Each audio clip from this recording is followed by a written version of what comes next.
বিশ্বাস করেন আমি পাঞ্জাবিটা এখন খুলি, এখনো দাগ আছে, আমার দাগগুলো এখনো রয়ে গেছে। তীব্র শীতে 2020 সালে যখন একদম ঘন কুয়াশা, একটা হাওরের মাঝখানে আমি একা। 18 সালে যখন কোটা সংস্কার আন্দোলনটা শুরু করি, এটা ছিল আসলে আমাদের জন্য খুব চ্যালেঞ্জিং। আপনি ঢাকা বিশ্ববিদ্যালয়ের শিক্ষার্থী, আপনি পরিবেশটা জানেন। ছাত্রলীগ এবং আওয়ামী লীগের এই ধরনের আধিপত্যবাদের বিরুদ্ধে ঢাকা বিশ্ববিদ্যালয়ে দাঁড়িয়ে কোটা সংস্কার আন্দোলন করাটা বেশ চ্যালেঞ্জিং ছিল, এবং প্রথম দিনেই কিন্তু বাধার সম্মুখীন হই। পরবর্তী সময়ে অনেক নেতৃত্বই সেখান থেকে আসলে সরে আসে। তখন এটা আল্লাহরই হয়তো রহমত ছিল যে আমাদের হয়তো আমার হাত দিয়ে এরকম একটা আন্দোলনের সূত্রপাত হবে। তো ঢাকা বিশ্ববিদ্যালয়ের বটতলায় কেউ তখন এটার আহ্বায়ক হবে কেউ সাহস পায়নি, এবং সবাইকে অফার করা হয়েছে। আমরা রাজনীতিতে দেখি যে আসলে পদ অফার করতে হয় না, পদের জন্য সবাই আসে। কিন্তু 18 সালের যে কোটা সংস্কার আন্দোলন, সেই আন্দোলনে কিন্তু আহ্বায়ক কেউ হইতে চায়নি। তখন আল্লাহ কি জানি আমার মনের ভিতরে দিল যে একটা ন্যায়সঙ্গত আন্দোলন, ঠিক আছে আমি নেতৃত্ব নিলাম। আহ্বায়ক হওয়ার পর আসলে আমার উপর দিয়ে যা গেছে এটা আমি আসলে ভাষায় প্রকাশ করতে পারবো না। ছাত্রলীগের তখনকার সভাপতি, এই কেন্দ্রীয় সভাপতি সাইফুর রহমান সোহাগ, SM জাকির হোসেন, বিশ্ববিদ্যালয় শাখার ছিল তখন মোতার হোসেন প্রিন্স, আবিদ আল হাসান, এদের যে কি পরিমাণ টর্চার এবং প্রতিনিয়ত ফোন করে ভয়ভীতি দেখানো ক্যাম্পাসে। তো সর্বপ্রথম যে আঘাতটা আসে সেটি হচ্ছে 30 জুন 2018 সালে বিপি নূর, আমি, ফারুক সহ আমরা লাইব্রেরির সামনে একটি করতে যাই সংবাদ সম্মেলন। সেই সংবাদ সম্মেলনে বিপি নূরের উপর আমার উপর যে হামলাটি হয়েছিল, নূরের ফুটেজটা বেশি কাভারেজ পেয়েছে। নূরের হামলাটা হয়েছিল একটু বাহিরে, আমারটা এই পাশে হয়েছিল, নূরেরটা একটু বাহিরে হয়েছিল। এই নূরের যে উপর যে মানুষগুলো অ্যাটাক করেছে, সেম পর্যায়ের মানুষ কিন্তু আমার উপরও অ্যাটাক করেছে। তখন কিন্তু আসলে বোঝা যায় যে এটা আসলে আমাদের মানে মারধরের তীব্রতা কতটুকু ছিল। আমরা এই পর্যন্ত ঢাকা বিশ্ববিদ্যালয়ে, আমার মনে আছে যে একদম সর্বশেষ এই নির্বাচনের পরেও, এই 24-এর নির্বাচন পরেও এখন পর্যন্ত আমি 23 বার মার খেয়েছি আমার জানা মতে, আমার যতটুকু মনে আছে 23 বার।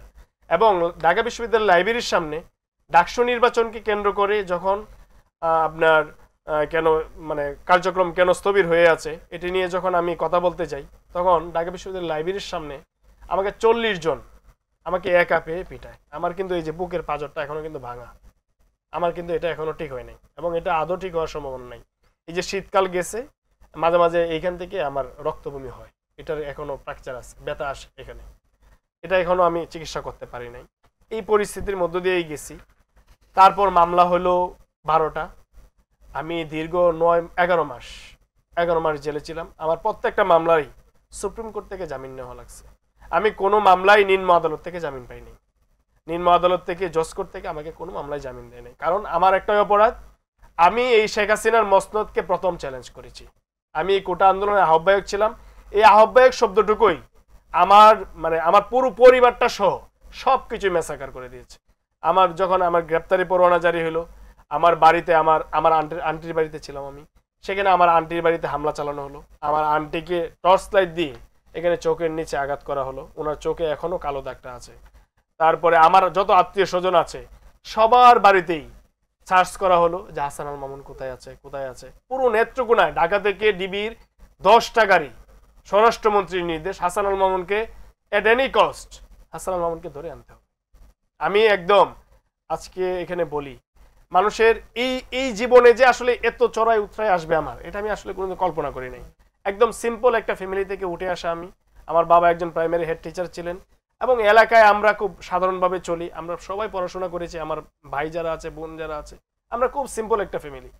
এই তীব্র শীতে 2020 সালে যখন একদম ঘন কুয়াশা, একটা হাওরের মাঝখানে আমি একা, আমি একটা ঘর বানিয়ে তারপর সেই ঘরে আমি অবস্থান করছি। সেখানে আমি 7 মাস ছিলাম। এই তীব্র ঠান্ডায় আমি একা একটা হাওরের মাঝখানে, বাইরের বাড়ি কিশোরগঞ্জ, আমার বাড়ি নেত্রকোনা, আমাদের ওই অঞ্চলটা হাওর অঞ্চল। তো চতুর্দিকে পানি, মাঝখানে একটু টিলা আছে, সেইখানে নৌকা দিয়ে আমি সেখানে একটা ঘর বানাইছি, টং। সেই টং এর ভিতরে আমি একা এই ঠান্ডায় আমি 7 মাস ছিলাম। তারপর 11 মাস জেলে ছিলাম। আমার আইনজীবী ছিলেন রুহুল কুদ্দুস কাজল ভাই, শিশির মনির ভাই, যারা আমাদের মন মানসিকতা পোষণ করেন, যারা আমাদের জন্য কাজ করেন। ওনারা প্রত্যেকটা মামলা নিয়ে এত পরিমাণ হ্যারাসমেন্টের শিকার হয়েছেন যে শুধুমাত্র একটা নাম, হাসান আল মামুন, আহ্বায়ক কোটা আন্দোলন, এই নামটার কারণে পুরো আমার কেরিয়ারটা মানে একদম শেষ করে দিয়েছে। তো এইখানে আসলে আমাদের আমাদের গতকালকে আমাদের ইফতার মাহফিলে সালাউদ্দিন ভাই বলেছেন যে আসলে হাসান আল মামুন, নুরুল হক নূর এদের পাঞ্জাবি খুললে আসলে মানে শুধু আঘাতের চিহ্নই দেখা যাবে। আপনি বিশ্বাস করেন আমি পাঞ্জাবিটা এখন খুলি, এখনো দাগ আছে, আমার দাগগুলো এখনো রয়ে গেছে। মানে পাজর ভাঙা তো দেখা যাবে না, কিন্তু স্পট গুলো এখনো আছে। যে ছাত্রলীগ সবচেয়ে বেশি এই বিগত সময়ে আমি বলবো ছাত্রলীগের হামলার শিকার হয়েছে সবচেয়ে বেশি ছাত্র অধিকার পরিষদ। এটা সবুজ ভাই নিজে সাক্ষী, হাসানুল ভাই সাক্ষী। এই যে আসিফ নাহিদরা আজকে মিনিস্ট্রিতে আসছে, এই ছেলেগুলোও কিন্তু দীর্ঘদিন, আসিফ তো টানা কয়েকবার জেল কাটছে, আক্তার টানা কয়েকবার জেল কাটছে, আমাদের নেতাকর্মী সবাই মিলে আমরা, এরা কিন্তু ছাত্র অধিকার পরিষদে ছিল যখন, সবাই জেল কাটছে। তার মানে ছাত্রলীগের একমাত্র এটা আসলে আল্লাহর হুকুম ছাড়া কোনো কিছু আসলে হয় না। এই ছাত্র অধিকার পরিষদের বলয়ের ভিতর দিয়ে যে আসলে শেখ হাসিনার পতন নিহত, এটা একমাত্র আল্লাহ ঠিক করছে, অন্য কেউ না।